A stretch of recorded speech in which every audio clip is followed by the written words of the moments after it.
नमस्कार, मैं दुर्गेंद्र चौहान हूं और आप देख रहे हैं मंथन।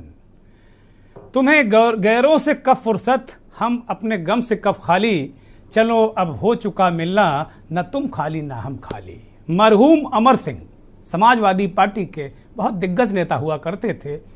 मुलायम सिंह यादव से जब रुष्ट हुए, वो नाराज हुए भयानक, तो ये इस शेर का वो अक्सर उपयोग किया करते थे।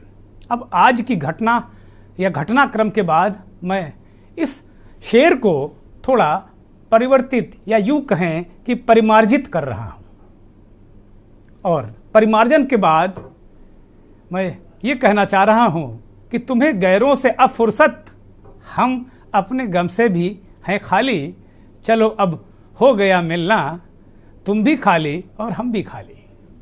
नेताजी के देहांत के बाद भाई शिवपाल ने और भतीजे और बहू को आशीर्वाद दे दिया। मैनपुरी उपचुनाव में कहा कि खून पसीने से इस बाग को सींचेंगे जो बाग नेताजी ने सींचा है। मैनपुरी के रण में सैफई परिवार की माया समझने के लिए बहुत महीन नज़र की ज़रूरत होती है, और ना समझ पाएँ तो दोष मत दीजिएगा अपने आप को, क्योंकि मैनपुरी मुलायम सिंह यादव की कर्मस्थली है और यहाँ से अखिलेश यादव कोई चूक करना नहीं चाहते। बीजेपी ने तो उम्मीदवार यहाँ नेताजी की बहू के खिलाफ उतारा है, वो शिवपाल यादव का ही चेला है, रघुराज सिंह साक्य। रघुराज सिंह साक्य की नेतागिरी का ककहरा मुलायम सिंह नेताजी से सीखा है। रघुराज सिंह साक्य ने नगर पालिका के चेयरमैन से लेके सबसे बड़ी पंचायत संसद का सदस्य बनाया तो नेताजी और शिवपाल यादव ने। सार्वजनिक तौर पर रघुराज साक्य शिवपाल यादव को अपना राजनीतिक गुरु भी कहते हैं, और दांव पेच भी उन्हीं से रघुराज साक्य ने भी सीखे हैं। तो ऐसे में किसी भी पेच को ढीला छोड़ना अखिलेश यादव के लिए राजनीतिक मृत्युदंड से कम नहीं होगा। यही वजह है कि वास्तव में नेताजी मुलायम सिंह से जिसने दांव पेच सीखे, अखिलेश को यह भय सता रहा था कि कहीं नेताजी वाला धोबी पाट दांव भाजपा रघुराज के जरिए न दे दे। बहुत बड़ा घटनाक्रम हुआ है मंथन आज इसी पर।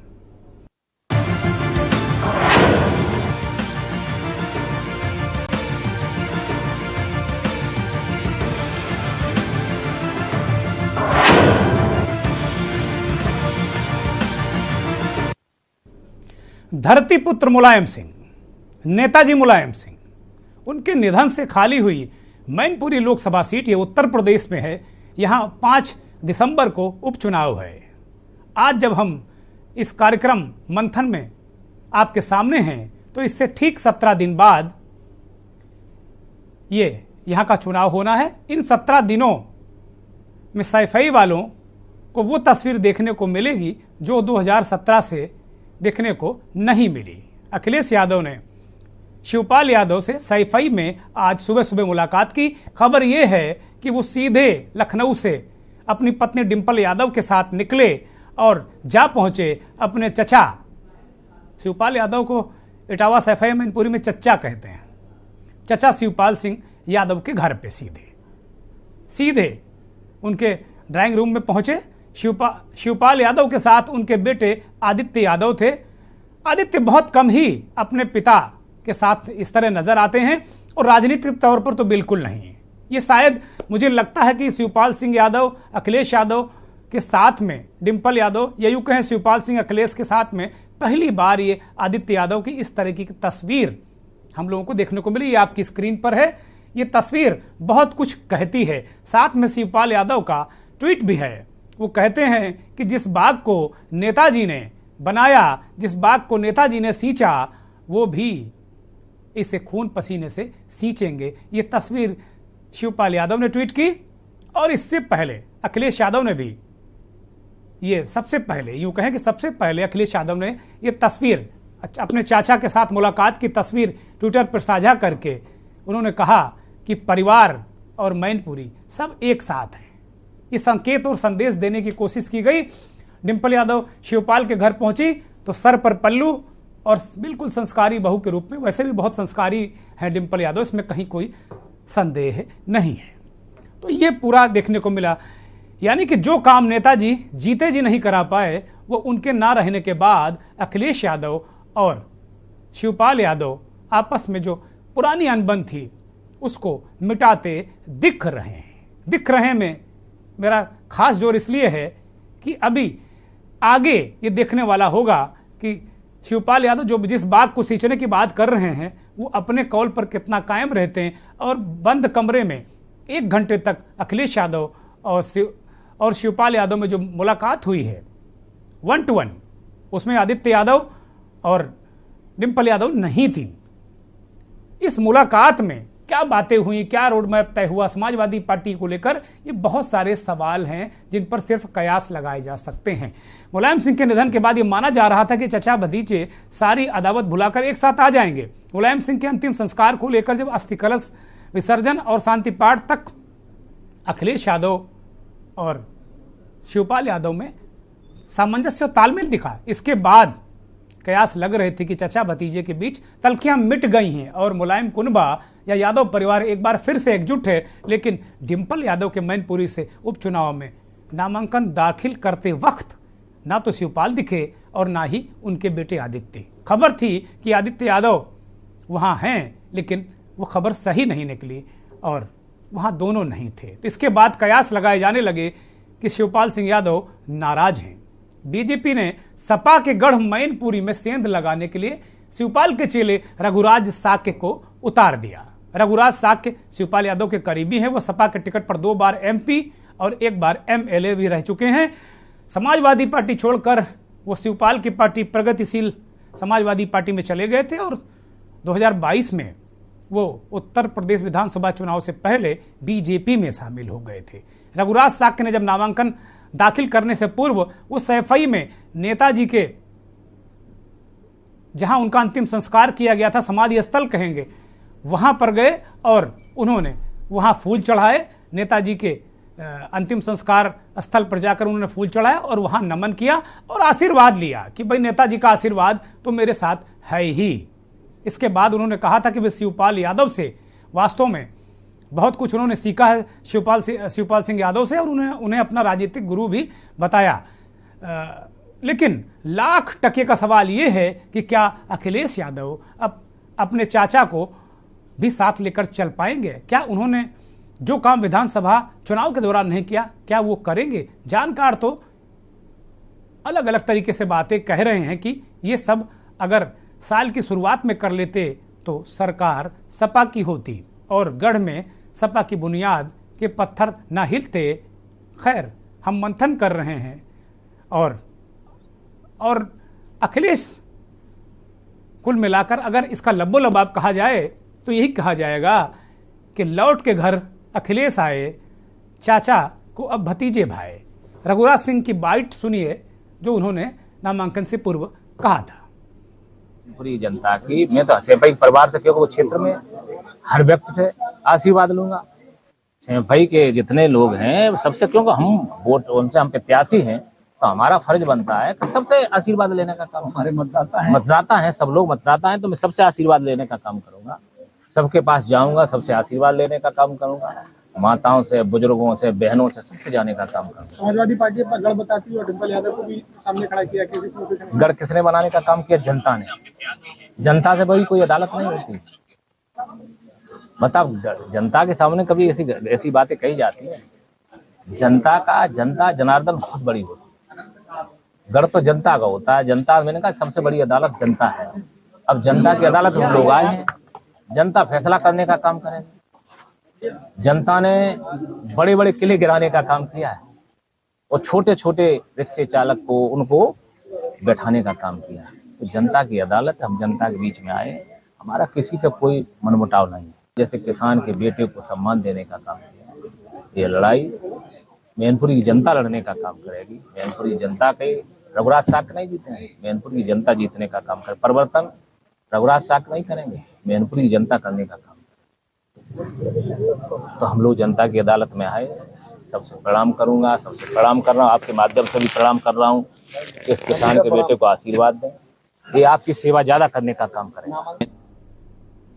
रघुराज साक्य सांसद बनने के सपने पूरी तरह पाल चुके हैं। जाहिर सी बात है कि मैनपुरी से भारतीय जनता पार्टी ने उतारा। भारतीय जनता पार्टी का संगठन बहुत ज़बरदस्त है, लेकिन जिस परिवार की वो बात कर रहे हैं, वास्तव में अगर राजनीति में वो कुछ हैं, आज वो बोलने लायक हैं, तो यादव परिवार और समाजवादी परिवार की वजह से है, इसमें भी कोई संदेह नहीं है। हमारे राजनीतिक संपादक शबी हैदर ने लखनऊ में प्रसपा के कार्यालय के बाहर एक विश्लेषण पूरे घटनाक्रम को किया, उसे आप सुनिए।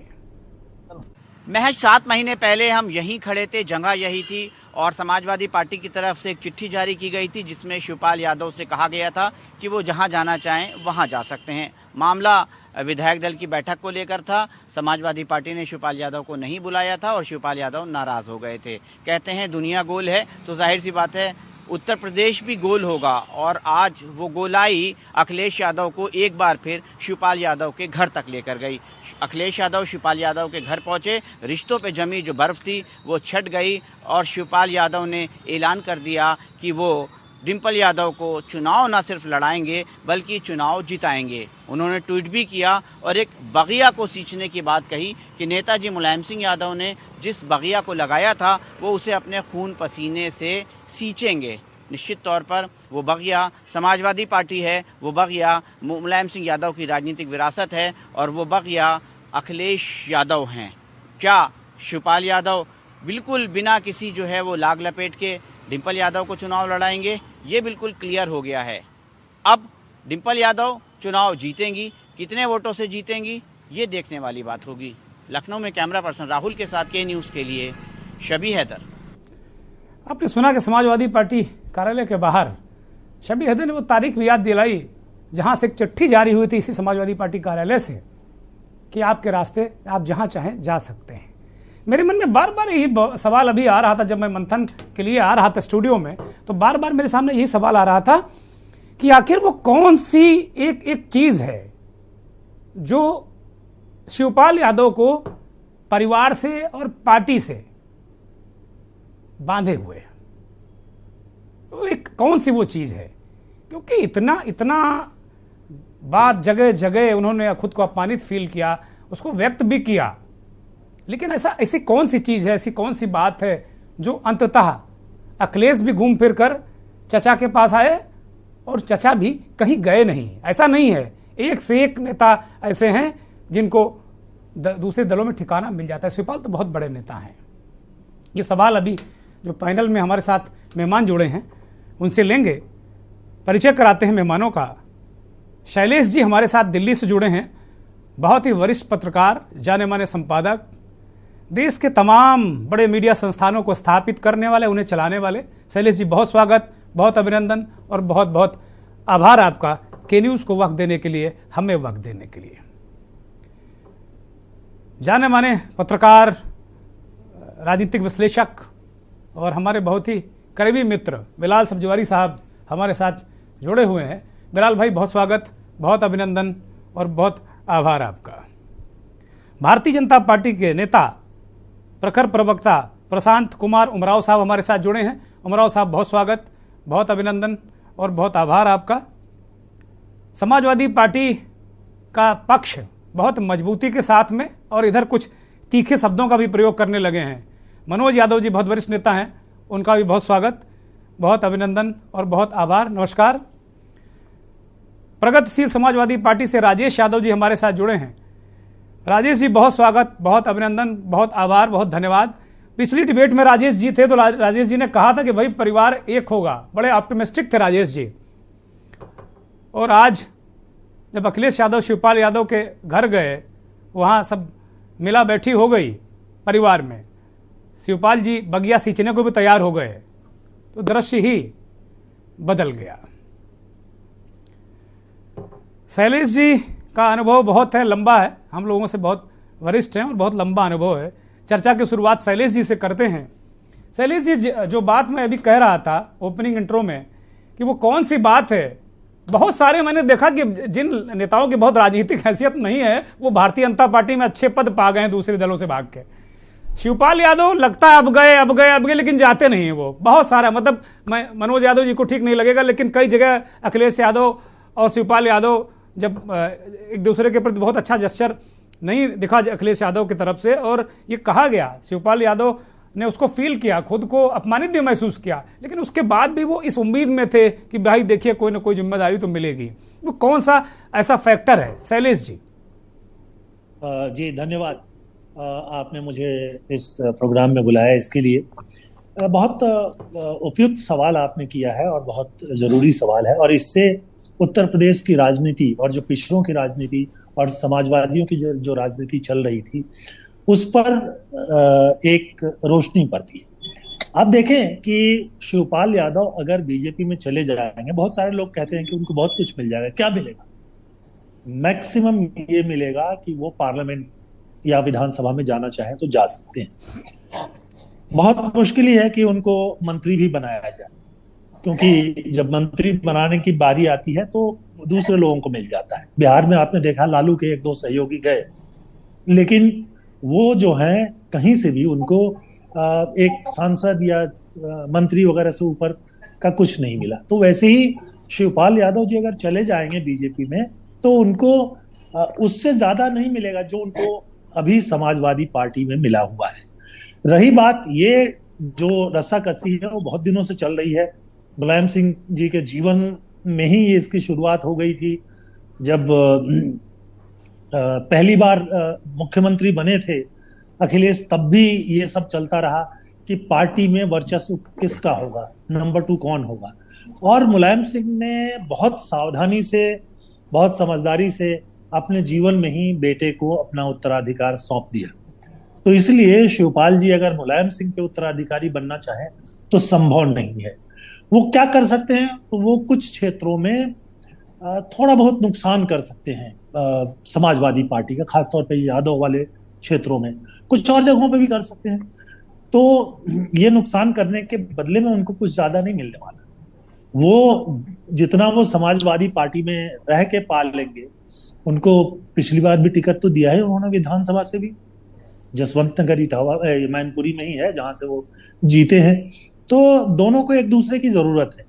लेकिन ये जो लड़ाई है वो एक बिल्कुल अलग स्तर की लड़ाई है। लड़ाई ये है कि पार्टी का नेता कौन होगा और मुलायम सिंह का असली उत्तराधिकारी कौन है। तो ये अखिलेश हो चुके हैं, अब इसको नकारा नहीं जा सकता। जिस दिन शिवपाल जी इसको स्वीकार कर लेंगे उस दिन घर के भीतर का जो झगड़ा है वो खत्म हो जाएगा, जैसे राम गोपाल जी ने स्वीकार कर लिया है। तो जब स्वीकार कर लिया है तो झगड़े का झगड़ा खत्म हो गया है। तो दोनों एक दूसरे के पूरक हैं। अगर कभी वो सत्ता में वापसी के बारे में सोचते हैं तो उनको साथ रहना पड़ेगा, साथ रहना चाहिए। वरना वो समाजवादी पार्टी कुछ और सीटें हरवा दे सकते हैं। वो सब सीटें जहां 5-10 हजार वोटों से जीत हार का फैसला होता है, वहां पर कुछ नुकसान कर सकते हैं। वो अपना कुछ बड़ा नहीं कर सकते और उनको कुछ भी बड़ा जो है वो मिलने वाला नहीं है बीजेपी में, क्योंकि बीजेपी अच्छी तरह से जानती है कि जो यादव हैं उनका बहुमत कभी भी जो है वो बीजेपी के साथ नहीं जाएगा। इसके अलावा बीजेपी अति पिछड़ों को साथ लेने की कोशिश कर रही है। यादव के अलावा दूसरी जातियां, इनका भी कॉन्फ्लिक्ट है, जगह जगह पर इनके बीच में कॉन्फ्लिक्ट है जी। तो अगर वो ले भी लेते हैं तो भी जो है वो बहुत ज्यादा फायदा नहीं उठा पाएंगे। जैसे बिहार में यादव आज भी लालू के साथ और उनके बेटे के साथ बने हुए हैं, वैसे ही उत्तर प्रदेश में भी बने रहेंगे। जी ठीक बात है। बस शैलेश जी ने बड़ी पते की बात कही। माफी के साथ में हम अपने पॉलिटिकल एडिटर शबी हैदर का परिचय दर्शकों से कराने में मुझसे चूक हुई।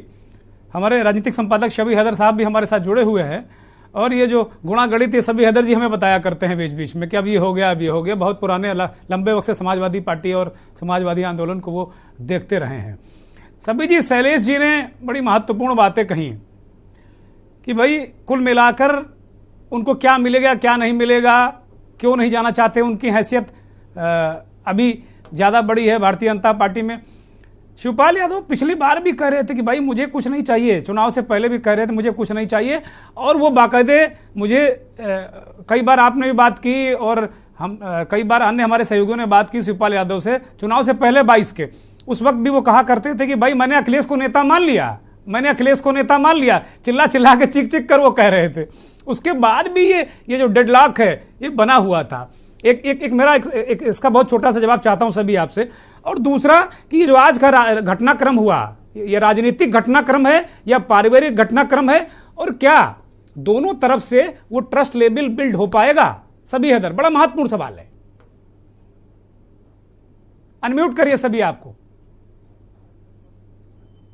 है सर, पहले दूसरे सवाल का पहला जवाब सर, ये महत्वपूर्ण है। उसके बाद फिर पहले सवाल पर सर आएंगे। 2 मिनट के अंदर पूरी बात समाप्त करूंगा।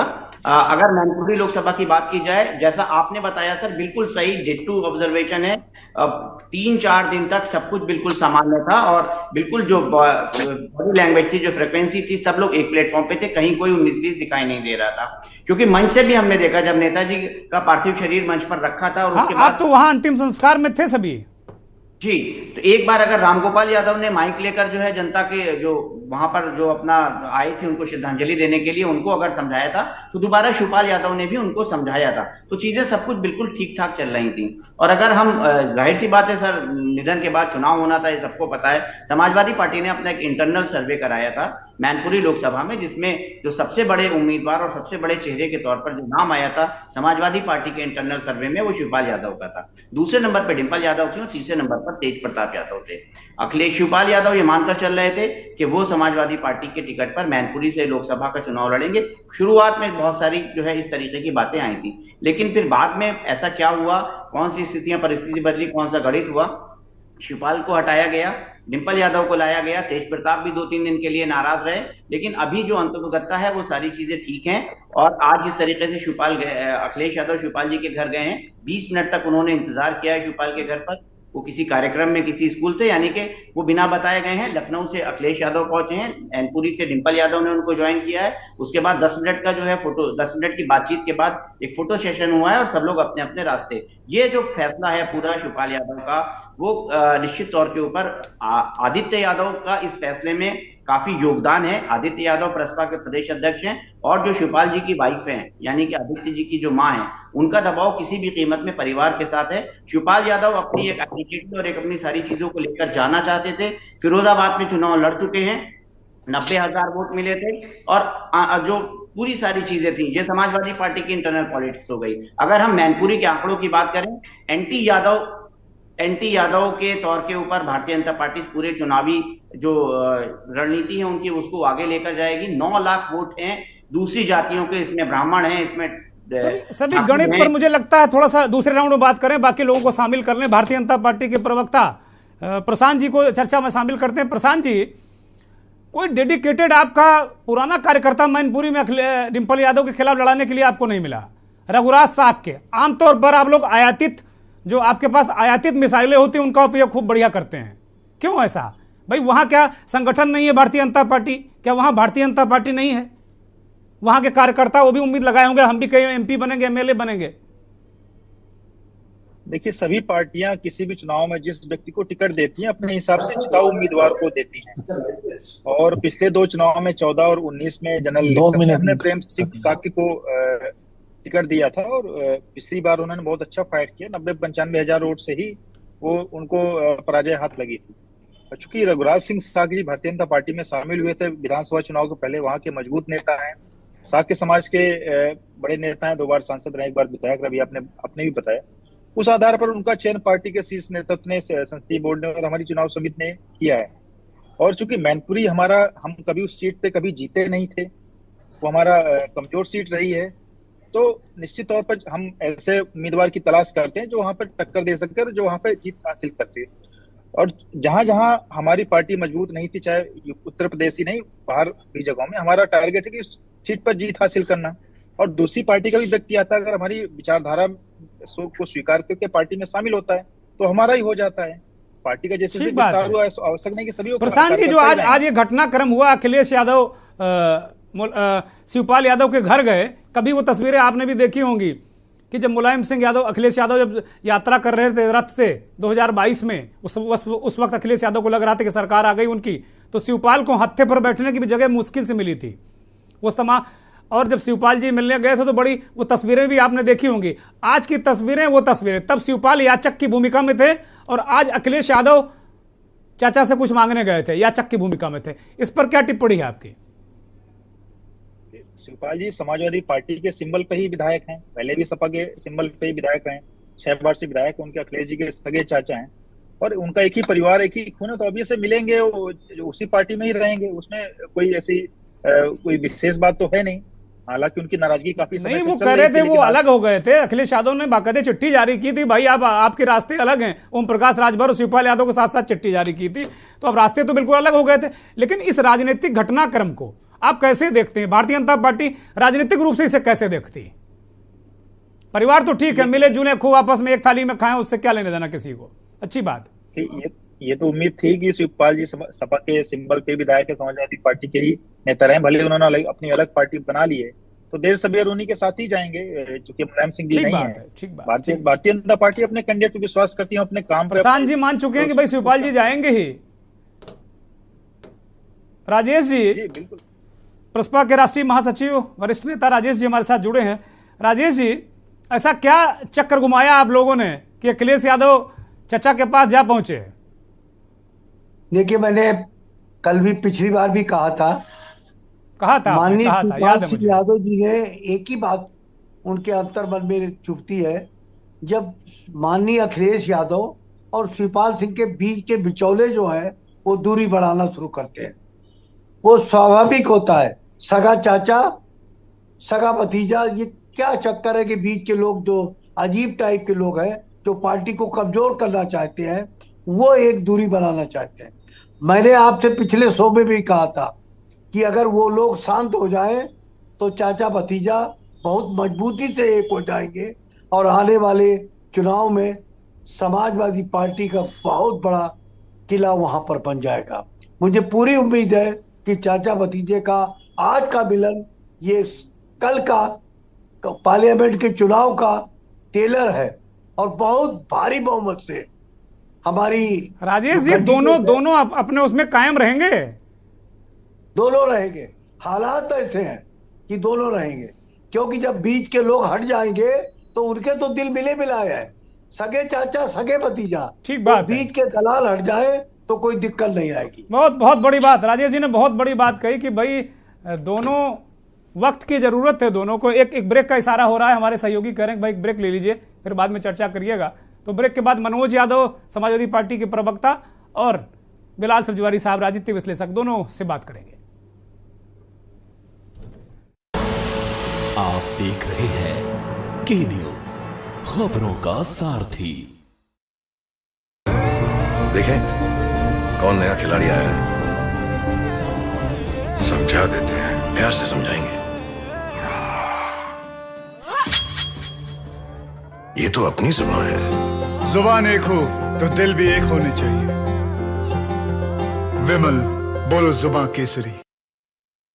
गोल्डी हिंग का तड़का लगे तो सभी दबा के खाते हैं। गोल्डी हिंग, कण कण में जान।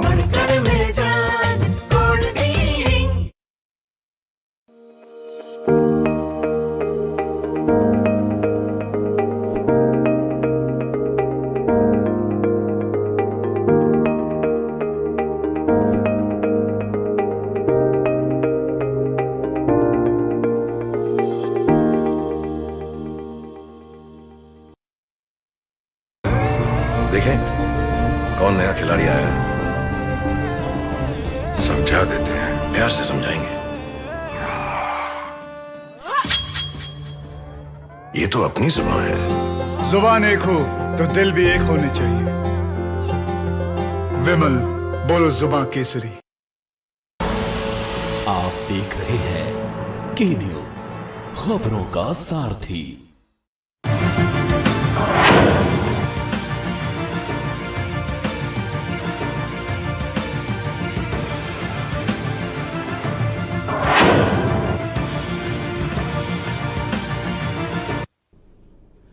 ब्रेक के बाद एक बार फिर आपका स्वागत। आप मंथन देख रहे हैं और ब्रेक से पहले हमने प्रगतिशील समाजवादी पार्टी के राष्ट्रीय महासचिव राजेश यादव को चर्चा में शामिल किया था। उनसे चर्चा हो रही थी तो उन्होंने कहा कि भाई बिचौलिए जब हट जाएंगे तो चाचा भतीजे एक है, मिल जाएंगे। और वो कह रहे हैं वक्त की जरूरत है। ये बहुत बड़ी बात राजेश यादव ने कही। समाजवादी पार्टी के वरिष्ठ नेता मनोज यादव हमारे साथ मौजूद हैं। मनोज जी, वक्त की क्या जरूरत थी जिसकी बात वो कर रहे हैं, और ये पूरे राजनीतिक घटनाक्रम पर आपकी टिप्पणी भी चाहूंगा मैं। देखिए, उत्तर प्रदेश और देश में सांप्रदायिक शक्तियों का विस्तार धीरे धीरे बढ़ता चला जा रहा है। आए थे वो किसी दूसरे मॉडल पे नाम लेके, सांप्रदायिकता को किनारे रखा था और ये बताया था इस देश और प्रदेश की जनता को कि हम डेवलपमेंट के एक ऐसे मॉडल को लाएंगे जिसको देश में पहली बार परिभाषित किया गया था, डबल इंजन की सरकार। ये बात लगातार कही गई। मैंने अपने राजनीतिक जीवन में ये बीजेपी से ही सुना। तो डबल इंजन की सरकार के फायदे गिनाए गए, परिवार को डैमेज किया गया। परिवार शब्द जो हमारे इस देश में एक सकारात्मक दृष्टिकोण की तरफ जाता हुआ दिखता है, एकजुटता का प्रतीक होता है, उसको उन्होंने डैमेज किया। वो कोई एक समाजवादी पार्टी के लिए ही नहीं था, तमाम राजनीतिक दलों को लेकर उन्होंने डैमेज किया और सकारात्मक पहलू को नकारात्मक में बदल दिया। तो जरूरत तो है, इसमें दो राय नहीं है। जब सांप्रदायिक शक्तियां अपनी सांप्रदायिकता को इतना बढ़ाने लगे, लोगों को लड़ाने लगे, किसको क्या बनाने लगे, तो ये तो आवश्यकता है। हमने, समाजवादी पार्टी ने हमेशा ये बात कही कि हमारा परिवार एक है। कभी इस बात को नहीं कहा गया, क्योंकि राजनीतिक रूप से हर व्यक्ति की अपनी एक महत्वाकांक्षा होती है, अपनी एक सोच होती है। और आप लोगों ने आदरणीय शिवपाल जी का तमाम तरीके से विश्लेषण किया, और मैं एक शब्द में विश्लेषण किए दे रहा हूं उनका, वो समाजवादी विचारधारा के बड़े नेता हैं। बात खत्म हो जाती है। और जो समाजवादी विचारधारा, जो वैचारिक व्यक्ति होता है, जो किसी विचारधारा को पूरे जीवन अपना के रखने वाला व्यक्ति होता है, जिसको खाटी उस वैचारिक व्यक्ति का कहते हैं, वो मुझे नहीं लगता है किसी दूसरे राजनीतिक दल में जाके अपनी उस वैचारिकता को बदल दे। इतना आसान नहीं होता है। हाँ, कुछ होता है कि अति महत्वाकांक्षी लोग होते हैं, वो पता नहीं सेकुलर से कम्युनल कब हो जाते हैं, कम्युनल से सेकुलर कब हो जाते हैं, वो अपनी जगह बात हो सकती है, उनकी अपनी अपनी सोच होती। लेकिन चाहे वो यहाँ का चुनाव हो और चाहे 22 का ही चुनाव हो, 22 के चुनाव में भी आदरणीय शिवपाल जी ने समाजवादी पार्टी के सिंबल से चुनाव लड़ा। वो समाजवादी विचारधारा को आगे लाना चाहते हैं। और आज आदरणीय राष्ट्रीय अध्यक्ष जी ने और आदरणीय सांसद महोदया भाभी जी ने जिस तरीके से उनसे आशीर्वाद लिया, ये आशीर्वाद पहले भी था, पारिवारिक रूप से था। अगर आज राजनीतिक रूप से उस क्षेत्र में आदरणीय नेताजी की श्रद्धांजलि के रूप में एकजुटता की जरूरत पड़ी, तो भी वो वहां पे पूरी तरीके से खड़े हैं। जरूर प्रस्ताव के महासचिव जी ने कई शब्दों का प्रयोग किया, इसकी जानकारी मुझे है नहीं। अगर होती तो मैं उसका जवाब जरूर दे देता, और कन्नी काट के निकलने वाले नेताओं प्रवक्ताओं में से मैं हूं भी नहीं। तो मुझे आपसे जानकारी, प्रस्ताव के नेता के सवालों का जवाब मैं आपसे चाह भी नहीं रहा हूं, वो उनकी अपनी राय है। जी जी, बिल्कुल बिल्कुल। तो मेरा सवाल अब बीजेपी से यह बनता है कि सारी चीजें अगर खत्म हो गई, मैंने उस दिन आपको एक अवधि कहावत कही थी, और उस कहावत को अगर समझा जाए तो मेरी बात तभी सही थी। तब तक तो कोई मुलाकात भी नहीं थी, तब तक ये कहा जा रहा था कि वो नामांकन में नहीं आए। हाँ, आपने कहा था कि लाठी मारे पानी न फाटी, कहा था आपने। बिल्कुल नहीं फटेगा। याद है मुझे एक एक शब्द याद है राजेश यादव का, आपका एक एक शब्द पूरे डिबेट का याद है, इसीलिए मैं उसको रिकॉल कर रहा हूं। मैं आपको एक बात बताता हूं, मेरे एक सगे चाचा हैं, उनसे मेरी नहीं बनती है, पारिवारिक रूप में तमाम लोगों से नहीं बनती है, और बसपा की सरकार थी, और मेरा कोई काम, मैं छोटी सी 2 लाइनें बता दे रहा हूं। वो बसपा की सरकार थी और वो थाने किसी गांव के किसी नाली और खड़ंजे के झगड़े में उनको पुलिस उठा ले गई। हम किसी और काम से थाने में गए थे, वहां दरोगा जिस तरीके से मेरे चाचा से बदतमीजी कर रहा था, वो चीज मुझसे नहीं देखी गई, और मेरा उनका कोई रिश्ता बहुत सालों से बंद पड़ा था, हमारी उनकी बातचीत भी नहीं थी। सोचिए, मैं दरोगा से लड़ गया, पुलिस में मेरा झगड़ा हो गया, जो मेरे चाचा से वो बदतमीजी कर रहा था, वहां का जो थाना इंचार्ज था। तो ये एक सच्चाई है, हकीकत है कि जो ब्लड रिलेशन होते हैं, वो परिस्थितियां जब विपरीत होती हैं या जब स्थितियां, तो वो एक साथ एक, ठीक बात है। आपने कह दिया, बहुत सारी बातें आपने बड़ी महत्वपूर्ण कह दी। मैं कह दूं, जो आपने अपने प्रारंभिक वक्तव्य में कुछ बातें कही, जिन शब्दों का प्रयोग किया मैं उनको दोहरा नहीं सकता टीवी पे, लेकिन मैं आपको सलूट करता हूं कि आप बेहतर समझते हैं। मेरी भी कुछ बाधाएं हैं, मैं बहुत कुछ जानते हुए कह नहीं सकता और कहना भी नहीं चाहिए राजनीति में, लेकिन मैं आपको सलूट करता हूं कि आपने बड़ी बारीकी से 2 लाइनों में समाजवादी पार्टी को और समाजवादी परिवार को आपने विश्लेषित कर दिया। ठीक है मनोज भाई, बिलाल साहब को काफी देर से, लगभग मुझे लगता है 32 मिनट से वो चर्चा सुन रहे हैं। बिलाल साहब बहुत बारीक और बड़ा जबरदस्त विश्लेषण करते हैं।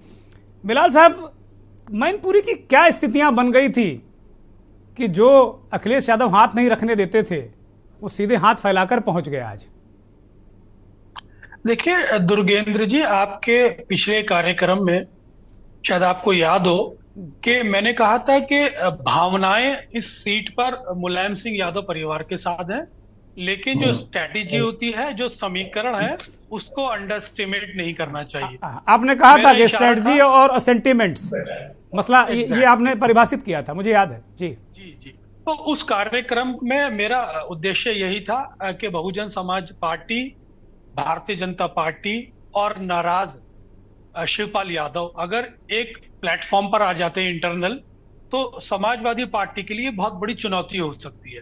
तो उस इक्वेशन को नहीं बनने के लिए ये जो समाजवादी पार्टी की ओर से एक राजनीतिक शिष्टाचार किया जा रहा है, जहां पर प्यासा खुद कुएं के पास गया है। उन्हें मालूम है कि अगर शिवपाल नाराज हो जाएंगे तो हमारे लिए बहुत बड़ी चुनौती हो जाएगी, और जिस समीकरण की संभावनाएं मैंने उस समय व्यक्त की थी, उन समीकरणों के उत्पन्न होने की या पुनर्जीवित होने की संभावना फिर हो सकती है।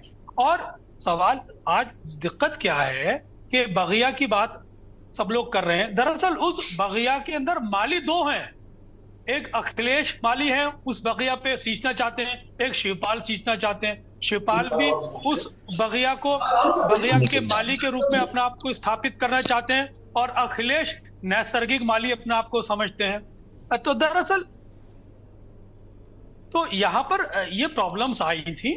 समाजवादी पार्टी के मौजूदा करता धरता अखिलेश इन संजीदगी को समझते हैं, इन संवेदनशीलताओं को समझते हैं, और उन्होंने मुनासिब ही कदम उठाया कि वो शिवपाल अपने चचा शिवपाल के पास गए।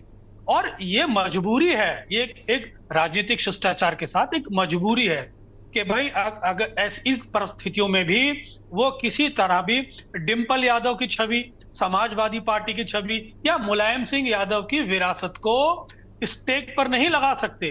तो उन्हें पहले अपने परिवार को संभालना चाहिए।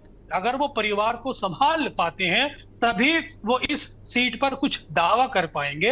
अदरवाइज मैं फिर बार बार दोहरा रहा हूं कि भावनाओं पर समीकरण कभी भी हावी हो सकता था। उस संभावनाओं को ब्रेक करने के लिए अखिलेश शिवपाल से मिले, और ये एक पॉलिटिकल कॉल मैं कहूंगा।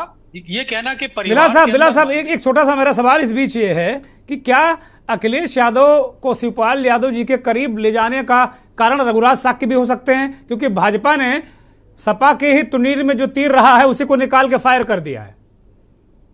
जी, मेरा वही इशारा है कि समाजवादी पार्टी के कद्दावर नेता हैं शिवपाल यादव, और उनके बहुत ही क्लोज माने जाते हैं रघुराज शाक्य। और आप इसको इस तरह के समझने की कोशिश कीजिए कि रामपुर के अंदर जब आजम खां के अगेंस्ट घनश्याम लोधी को टिकट दिया गया था, तो घनश्याम लोधी भी आजम खां के बहुत क्लोज हुआ करते थे। तो उस सिचुएशन को यहां पर रिलेट करने की कोशिश कीजिए, तो शायद आप इस नतीजे पर पहुंच पाएंगे कि बहुत महीन और बारीक रणनीति काम कर रही थी, जिसको ओवरलैप करने की अखिलेश कोशिश कर रहे हैं। अगर नहीं करते तो शायद उनके हाथ जल जाते। ठीक बात है। शैलेश जी हमारे साथ फिर से जुड़ गए हैं, बीच में कुछ व्यवधान था। शैलेश जी के पास चलते हैं। शैलेश जी, इस दौरान आपने सभी को सुना और लगभग चर्चा एक राउंड की पूरी हो गई है।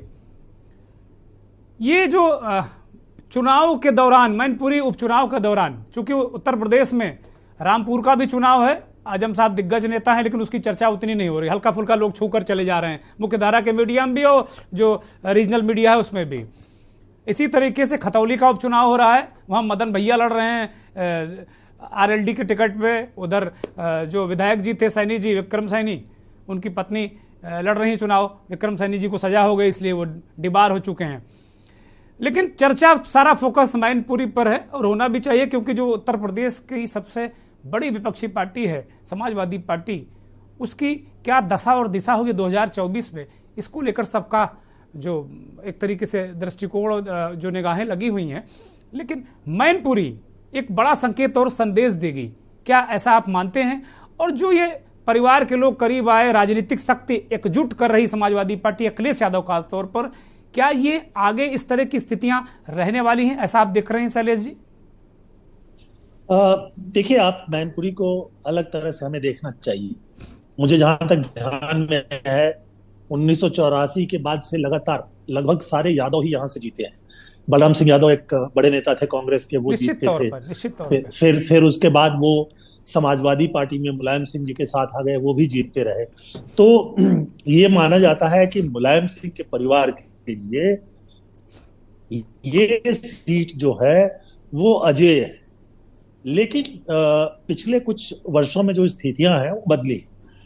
सबसे महत्वपूर्ण बात यह है कि पहले बीजेपी जो है वो वहां चौहान जो मतदाता हैं उन पर बहुत निर्भर होती थी और कई बार उन्होंने चौहान जो है उनको टिकट भी दी। अमूमन पिछले चुनाव से वो शाक्य जो है उनकी ताकत को उन्होंने पहचाना। शाक्य जो है वो आबादी के हिसाब से दूसरे नंबर पर है। मैं जाति की बात इसलिए कर रहा हूं कि उत्तर प्रदेश में जाति को छोड़ देंगे आप तो आप किसी नतीजे तक पहुंच ही नहीं सकते। कौन है शैलेश जी? ओवरऑल हम गुजरात में भी देख रहे हैं, वहां भी लोग जातियों की बात कर रहे हैं, देसाई को टिकट नहीं मिला, इनको टिकट नहीं मिला, पूरा लगभग मसला ही वही है टोटल जी। बिल्कुल। तो आप देखिए कि यहाँ शाक्य जो है दूसरे नंबर पे है। अगर 4-4.25 लाख यादव हैं तो करीब 3-3.25 लाख शाक्य हैं। उसके बाद कोई 1.5-2 लाख जो है वो क्षत्रिय है या जो चौहान है वो है, बाकी लोग सो अलग है। तो आप ये देखेंगे कि ये सीट को हारने का मतलब होगा एक तरह से कि समाजवादी के पार्टी का जो गढ़ है वो टूट जाएगा। इसी तरह का एक गढ़ आजमगढ़ को माना जाता था, आजमगढ़ का गढ़ टूट गया। पिछले उपचुनाव में जो है आजमगढ़ में समाजवादी पार्टी का कैंडिडेट नहीं जीत पाया, बीजेपी ने जीत लिया उसको। यहाँ पर भी एक चुनौती मुलायम सिंह जी के जीवन में भी आ रही थी। आप देखिए कि 2019 के चुनाव में वो जो हैं वो करीब 90-92 हजार वोटों से जीते, जबकि 14 में उससे बहुत ज्यादा वोट उनको मिले थे जी। तो कोई 3 लाख का मार्जिन था। तो 3 लाख से 90 हजार पर आ जाना जो है ये दिखाता है कि वहां पर ये पहले जैसी मजबूत स्थिति में नहीं है। अब रघुराज सिंह को जो लेकर आए हैं, ये 2 बार दूसरे क्षेत्र से, कन्नौज से संभवतः इटावा से सांसद रहे हैं, इटावा से जी इटावा से। तो काफी ये शाक्य में मजबूत हैं। उसके अलावा समाजवादी पार्टी में ही हमेशा रहे और आजकल चूंकि हम लोग सिद्धांत और ये वो सब बातें करते रह जाते हैं, लेकिन वो रह नहीं गया है। कोई किसी पार्टी में जा सकता है, कोई कहीं भी पहुंच जाता है और किसी भी पार्टी को छोड़ के बीजेपी में जाने वालों की होड़ मची हुई है। जैसे एक समय में कांग्रेस के साथ होता था कि जिसको टिकट मिले वो कांग्रेस में, तो वही स्थिति अब भी दिखाई दे रही है। और कुल मिलाकर के इस चुनाव को जीतना समाजवादी पार्टी के लिए बहुत जरूरी है और ये शिवपाल जी के लिए भी जरूरी है, सिर्फ अखिलेश के लिए नहीं, क्योंकि वो अपनी ताकत किस बूते पर दिखाएंगे। क्या वो खुलकर कह पाएंगे कि मैंने डिंपल का विरोध किया इसलिए वो हार गई? वो कह नहीं सकते। ये अलग बात है कि वो अपनी अलग पार्टी बना चुके हैं, फिर भी समाजवादी पार्टी के टिकट पर चुनाव जीतते हैं, तो उनके पास कहने के लिए कुछ नहीं रहेगा। इसलिए मुझे लगता है कि भीतर की नाराजगी के बावजूद वो डिंपल के मामले पर जो है वो एक अलग रुख अपनाएंगे और समर्थन देने की कोशिश करेंगे ताकि उनकी भी प्रतिष्ठा बचे, अखिलेश की भी बचे। और रही बात पार्टी के भीतर, परिवार के भीतर जो अपने आप जो स्थिति चाहिए या जो चाहते हैं वो, तो उसके लिए आगे भी मौका आएगा। जी धन्यवाद। और मैं माफी चाहूंगा, मुझे निकलना होगा इस शो से। बहुत बहुत शुक्रिया आपका, बहुत बहुत आभार शैलेश जी। आप जा सकते हैं। बहुत आभार, बहुत धन्यवाद आपका। सबसे महत्वपूर्ण बात शैलेश जी ने कह दी और निश्चित तौर पे बड़ी बड़ी बात कही कि भाई कुल मिलाकर दोनों तरफ का मसला है, और ये बात प्रसपा के नेता राजेश यादव ने भी कही है। मनोज यादव समाजवादी पार्टी के प्रवक्ता लगातार हमारे साथ जुड़े हुए हैं। मनोज जी, आजमगढ़ हार गए, रामपुर हार गए, रामपुर में इस बार भी नैया फंसी हुई है, मैनपुरी क्या प्रतिष्ठा का प्रश्न बन गया था? मूछ का सवाल समाजवादी पार्टी के लिए, मैं यादव परिवार, यादव लैंड ये बात नहीं करता, समाजवादी पार्टी के लिए एक राजनीतिक बात कर रहा हूं मैं। आपकी जानकारी के लिए बता दूं, जहां तक जो मैं आजमगढ़ के बारे में जानता हूं, कि आजमगढ़ में समाजवादी पार्टी ने चुनाव जीता है, आजमगढ़ में बीएसपी ने भी चुनाव लोकसभा का जीता है, और आजमगढ़ से बीजेपी ने भी चुनाव जीता है एक बार। ये बात सभी को पता है, और अगर नहीं पता है तो मेरे ख्याल से मैं उस बात को बार बार तो कह नहीं सकता, वो उतना बड़ा डेटा भी नहीं है। लेकिन एक और आजमगढ़ के बारे में बात बता दूं कि अगर आजमगढ़ का उपचुनाव जब हुआ है और जिस पार्टी ने इस्तीफा दिया है अथवा वो पार्टी अलग हटी है, तो उसके अगेंस्ट दूसरी पार्टी को ही विजयश्री मिली। ये भी एक रिकॉर्ड है, और न यकीन हो तो आप आर्काइव पे जाके नहीं आप कह रहे होंगे, पॉलिटिकल लोग हैं, जिम्मेदार लोग हैं, आप सही बात कर रहे होंगे। मैं आजमगढ़ में इस तरह की स्थितियां हैं। मैं ये बातें इसलिए कह रहा हूं क्योंकि उसको एक तरीके से परिभाषित किया जा रहा है। 10 सीटें हमारी विधानसभा की हैं। एक आजमगढ़ का अपना राजनीतिक टेस्ट है, वहां की जनता का है, बहुत वोकल होके पॉलिटिक्स वहां के लोग करते हैं, जल्दी नाराज हो, जल्दी खुश हो जाते हैं, या परिवर्तन की भी राजनीति करने का प्रयास करते हैं। पूरब की हवा का कुछ असर भी ऐसा है, ये सभी को हमने इसलिए चर्चा की कि नेताजी भी वहां, अखिलेश जी भी, सब लोग वहां, उनका एक बहुत बड़ा आधार रहा है। बिल्कुल बिल्कुल सेंटिमेंट रहा है हर जगह पे। समाजवादी विचारधारा के नेताओं का हर जगह जहां पे वो गए लड़ने, वहां पे जनता ने प्यार दिया और विजयश्री के साथ भेजा। रही बात रामपुर की, तो रामपुर का चुनाव जिस तरीके से हुआ था लोकसभा का, ये चुनाव आयोग और प्रशासनिक तरीके से देखा जाए तो वो काले अध्याय के रूप में जाना जाएगा। इस बार तीनों सीटों पे जहां चुनाव हो रहा है, ये समाजवादी पार्टी के लिए बेहतर है कि एक बेहतर और मजबूती के साथ समाजवादी पार्टी इन तीनों सीटों को अपने गठबंधन के साथ लड़ेगी। और मुझे पूर्ण विश्वास है, पूर्ण विश्वास का मतलब बीजेपी वाला नहीं, क्योंकि बीजेपी को विश्वास इसलिए पूर्ण हो जाता है क्योंकि उनके कई हाथ हो जाते हैं, कई हाथ होते हैं, जैसे नहीं वो 10-12 हाथ हो जाते हैं तो वो सब कुछ बैलेंस कर देते हैं। लेकिन समाजवादी पार्टी अपने कार्यकर्ताओं के साथ, अपने नेताओं के साथ मजबूती के साथ चुनाव लड़ी। और बीजेपी को यह भली बात पता है दुर्गेन्द्र जी कि ये समाजवादी लोग हैं, 37.5% तक इन्होंने अपने वोट प्रतिशत को बढ़ा लिया, जो समाजवादी पार्टी के इतिहास में हाईएस्ट है। 37 लोकसभा सीटें थी एक वक्त, मुलायम सिंह की 37 लोकसभा सीटें थी उत्तर प्रदेश में, 39 टोटल पूरे देश में। दो और बढ़ा देता हूं मैं। हाँ, एक कर्नाटक की थी और एक शायद हरिद्वार की थी। हाँ। तो मैं ये बात मैंने उत्तर प्रदेश के परिप्रेक्ष्य में कहा था कि 37 यूपी से। जी बिल्कुल सही कहा, बिल्कुल आपने सही कहा। तो समाजवादी पार्टी पूरी ताकत के साथ बीजेपी का मुकाबला करेगी। बीजेपी के साथ साथ चुनाव आयोग, प्रशासन, जो तंत्र है, जो नड्डा की और चाणक्य की इनके जो पूरी नीति है, वो सब का हम टकराव के साथ और हिम्मत और मुकाबले के साथ, दूसरे राजनीतिक दलों के साथ की तरीके से नहीं कि सब सरेंडर हो जाए, किसी को पता नहीं। मनोज जी मूल प्रश्न का जवाब दे दीजिए भैया। मनोज जी मूल प्रश्न का जवाब दीजिए कि क्या आप लोगों को लगने लगा था कि नहीं मैनपुरी में अब इज्जत नहीं बची समाजवादियों की, तो बड़ा मुश्किल हो जाएगा? देखिए मैंने वही कहावत कही थी, आप चाचा और आप समाजवादी पार्टी को आप मुझसे जवाब लेके अलग करने का प्रयास अगर करना चाहेंगे तो वो जवाब नहीं आएगा। मैं बिल्कुल मेरा कोई प्रयास नहीं है, मैं राजनीतिक दल नहीं हूं कि मैं किसी पार्टी को तोड़ूं और किसी परिवार को तोड़ूं। मैं कोई राजनीतिक दल नहीं हूं, मैं पत्रकार हूं, छोटा सा कार्यकर्ता हूं, जमीनी कार्यकर्ता हूं, टीवी पे आता हूं वो अलग बात है। मैं आपको बता दूं, हम 2 लाख से ऊपर के मार्जिन से समाजवादी पार्टी मैनपुरी की सीट जीते। ठीक बात, ये मैं आपको आज बता दे रहा हूं, 2 लाख से ऊपर।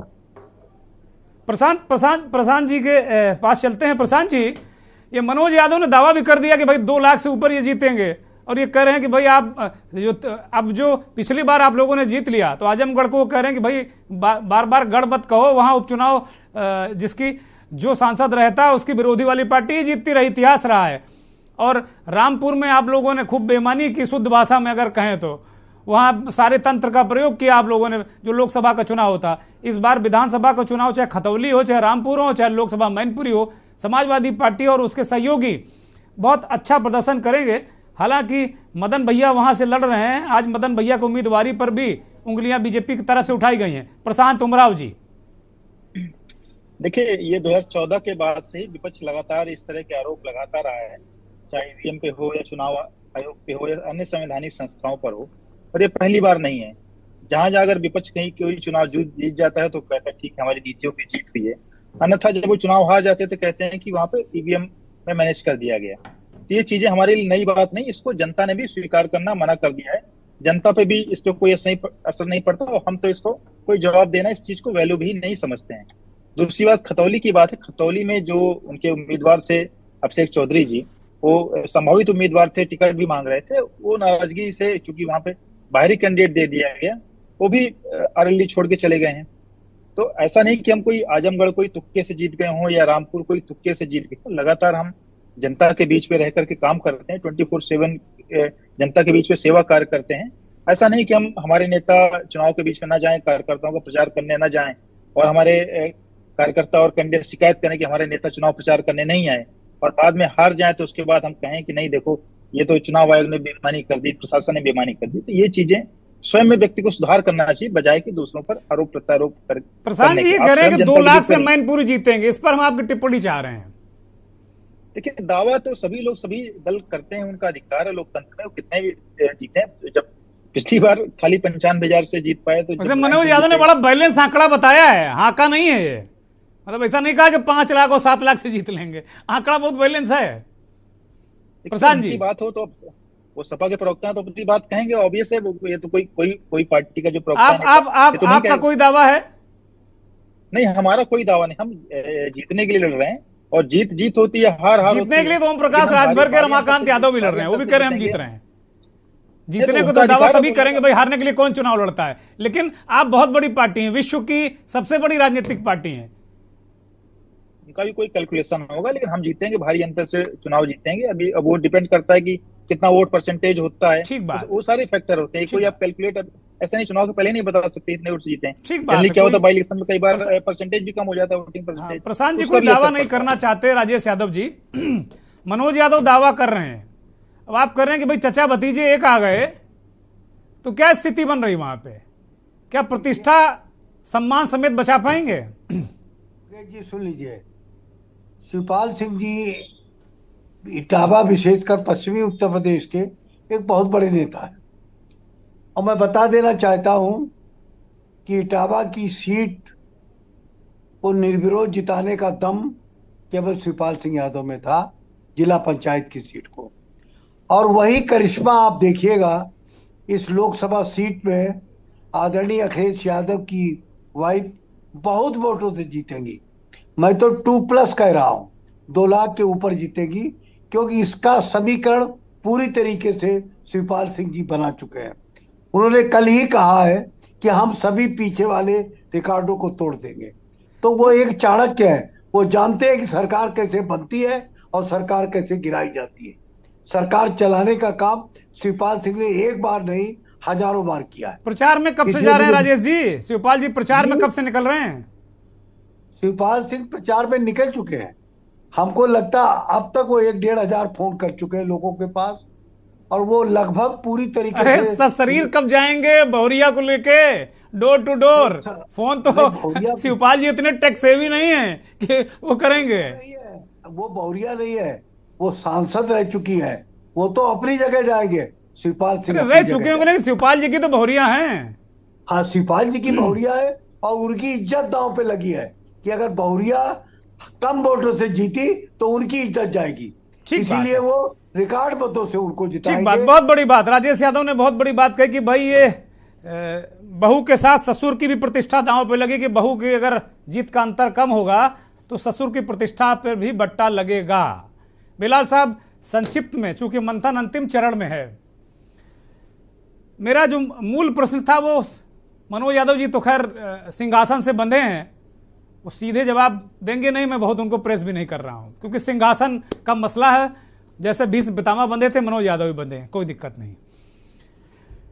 बिलाल जी, क्या आपको लग रहा है कि ये जो आपस में ये मैनपुरी का जो गठबंधन एक तरीके से मैनपुरी को लेकर अभी हुआ है, क्या ये दोनों चचा भतीजे लंबे लोकसभा चुनाव में भी कायम रहेगा? और आगे समाजवादी पार्टी को किस रूप में देखते हैं आप? उसका road map, political road map कैसे देखते हैं 24 के परिदृश्य को देखते हुए? बिलाल साहब। देखिए दुर्गेंद्र जी, मौजूदा मैनपुरी के चुनाव में शिवपाल जी मर्यादाओं से बंधे हुए, मान्यताओं से बंधे हुए, नैतिकता से बंधे हुए, तो यकीनन उन पर इन सब चीजों का दबाव है। लेकिन मैंने फिर बताया कि समाजवादी पार्टी की बगिया में दो माली नहीं रह सकते। 2024 में परिस्थितियां अलग होंगी और अगर शिवपाल जी को कुछ अपनी लकीर बड़ी करनी है उत्तर प्रदेश में, तो वो समाजवादी पार्टी के विरुद्ध जाकर या फिर एक समानांतर अपनी अलग समीकरण बनानी होंगी। शिवपाल जी जो हासिल कर सकते थे उन्होंने सब कर लिया। लेकिन अगर वो चाहेंगे कि समाजवादी पार्टी में रह के उनका भला हो जाए, तो वहां पर एक कांटा मौजूद है, प्रोफेसर राम गोपाल यादव। वो कभी इस इक्वेशन को नहीं बैठने देंगे। ठीक बात है, बहुत बड़ी बात। और हाँ, लेकिन उनको अगर अपना कद बढ़ाना है तो विरोध करके ही बढ़ा सकते हैं अपना कद। बहुत बड़ी बात बिलाल साहब ने साफ कर दी कि भाई प्रोफेसर साहब आगे बढ़ने नहीं देंगे, बीच बीच में पिंच करते रहेंगे। मनोज भाई इस पे रिएक्शन मत दीजिए भाई, फाइनल जा रहे हैं हम, है ना? बोल लीजिए तो बोल लीजिए, आपकी इच्छा तो बोल लीजिए। देखिए, एक सब्जेक्ट होता है और सब्जेक्ट पे रिसर्च करना होता है। मैं पिछले 10 दिन से लगातार ये सारी बातें सुनता आ रहा हूँ, राजनीतिक विश्लेषक को द्वारा, पत्रकारों के द्वारा, मीडिया के द्वारा। मैं फिर एक ही लाइन कह के, मैं बहुत ज्यादा विश्लेषण नहीं करूंगा, एक ही लाइन कहूंगा। समाजवादी पार्टी की राजनीति को समझना बड़ी बारीक लाइन होती है। अगर आप समझदार हैं तो समझ जाएंगे, नहीं समझदार हैं तो ऐसे विश्लेषण करते रहेंगे। ठीक बात है, ठीक बात है मनोज भाई, धन्यवाद। सभी हैदर, फाइनल कमेंट। जो सवाल आपसे भी वही है, किस तरह देख रहे हैं समाजवादी पार्टी का जो ये पारिवारिक, तो मैं आज इसको बहुत विशुद्ध नहीं कहूंगा, ये पॉलिटिकल मिलन है, और पार्टी को कैसे देख रहे हैं आप? लंबे समय से पार्टी के निर्माण से लेकर अब तक आप देख रहे हैं समाजवादी पार्टी को। फाइनल कमेंट जल्दी में। बिल्कुल सर, कांटे की टक्कर है। शिवपाल यादव के आज के एपिसोड से थोड़ी सी एज है समाजवादी पार्टी के पास, लेकिन ये एज कितने दिन तक आगे बरकरार रहेगी ये कहना मुश्किल है। अभी मैच शुरू हुआ है, समाजवादी पार्टी बॉल लेके गोल पोस्ट में बीजेपी के घुसने की कोशिश की है शिवपाल जी के जरिए, लेकिन वो वहां पर उनकी भी देखिए सर, 9 लाख वोट गैर यादव और मुसलमान है, 4.5 लाख वोट करीब यादव हैं, 1 लाख मुसलमान है। बाकी के जो 9 लाख वोट हैं वो गैर यादव गैर मुस्लिम वोट हैं। उसमें ठाकुर भी है, उसमें ब्राह्मण भी है, मायावती जी का वोट बैंक भी है, उसमें वैश्य बिरादरी के लोग भी हैं, अति पिछड़े भी हैं, केवट, बंद, महिला, निषाद भी हैं उसमें। तो कितने % वोट पोल होगा, कौन लोग वोट पोल करेंगे, और उसके बाद सारी स्थिति परिस्थिति जो है वो क्लियर होगी। अभी मैच कोई ऐसा नहीं है कि वहां डिंपल जी जो है वो बहुत 2 लाख 3 लाख से जीत रही हैं, या राजकुमार शाक्य की छवि बहुत अच्छी है। राजकुमार शाक्य एक रघुराज जी जी जी जी, तो उनकी छवि बहुत अच्छी है और वो एक अच्छे बड़े नेता के तौर के ऊपर वो वहां पर स्थापित हैं, तो निश्चित तौर पर लड़ाई कांटे की है। कोई अभी ऐसा मनोवैज्ञानिक जो दबाव में थी समाजवादी पार्टी, आज के एपिसोड से वो थोड़ा सा जो है उस दबाव से मुक्त हुई है। देखना ये होगा, जो आपका मूल सवाल था कि खाली टेलीफोन लाइन से काम नहीं चलने वाला है। आज शिवपाल जी की कोई बाइट नहीं हुई, मीडिया से उन्हें उनका कोई वक्तव्य नहीं आया, तो निश्चित तौर पर ये वो सारी चीजें हैं कि शिवपाल जी अभी भी किस तरीके से सामने आते हैं, किस तरीके से बॉल को लेके जाते हैं, ये मेन जो है वो पूरे चुनाव पर जो है इस चीज को ठीक है। बहुत शुक्रिया सभी हैदर आपका, बहुत शुक्रिया शैलेश जी का, बहुत शुक्रिया बिलाल साहब का, मनोज यादव का बहुत शुक्रिया, राजेश भाई का बहुत शुक्रिया, और प्रशांत उमराव जी का भी बहुत बहुत शुक्रिया। और शुक्रिया उन करोड़ों दर्शकों का जो के न्यूज़ को देखते हैं, हमारे इस खास कार्यक्रम मंथन को देखते हैं। सवाल यही है, बिलाल साहब बार बार ये कहते रहे कि भाई एक बाग में 2 माली नहीं रह सकते, और शिवपाल जी ने आज कहा कि नेताजी ने जिस बाग को लगाया है वो अपने खून से, अपने पसीने से सींचेंगे। तो इसका मतलब तो शिवपाल सिंह खुद को बागवान घोषित कर चुके हैं। देखते हैं क्या होता है। मैनपुरी का चुनाव समाजवादी पार्टी की रीति, नीति और दिशा तय करेगा, इसमें कहीं कोई संदेह नहीं है। वक्त अब चलते चलते का, और चलते चलते में भारत जोड़ो यात्रा की बात करेंगे। राहुल गांधी ने महाराष्ट्र के अकोला में एक बार फिर विनायक दामोदर सावरकर पर हमला बोला है, और एक तरीके से जो ये जिन्न है इसको बोतल से फिर बाहर कर दिया है। मकसद क्या है वो राजनीतिक मकसद है, क्या है? जाहिर सी बात राजनीतिक मकसद है ये। एक तरीके से गुजरात में चुनाव है तो राहुल भी राजनीति में अब धीरे धीरे मजबूत होते जा रहे हैं। केरल में आरएसएस पर धारदार हमले के बाद कांग्रेस की ओर से एक बार फिर ऐसा तीखा हमला किया गया है कि बीजेपी तिलमिला गई है या बेचैन हो उठी है।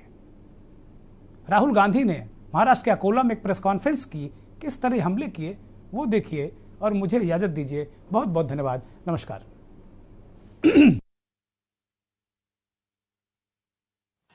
ये देखिए, ये मेरे लिए सबसे जरूरी डॉक्यूमेंट है। ये देखा आपने, दिख रहा आपको? और इसमें आप देख लीजिए, ये सावरकर जी की चिट्ठी है जिसमें उन्होंने अंग्रेजों को लिखा है। और मैं पूरी चिट्ठी आपको पढ़नी होगी, देख लीजिए, मैंने हाईलाइट भी कर रखी है, मगर मैं सिर्फ आखिरी लाइन पढ़ना चाहता हूं। अंग्रेजी में लिखी है तो मैं अंग्रेजी में बोल देता हूं। I beg to remain sir your most obedient servant V D. Savarkar. Hindi में ट्रांसलेशन कर देता हूं, सर मैं आपका नौकर रहना चाहता हूं। ये मैंने नहीं लिखा, ये सावरकर जी ने लिखा है। तो इसको आप पढ़ लीजिए, देख लीजिए। अगर फडणवीस जी देखना चाहते हैं इसको, वो भी देख लें। तो मैं तो इसमें बहुत क्लियर हूं, सावरकर जी ने अंग्रेजों की मदद की थी।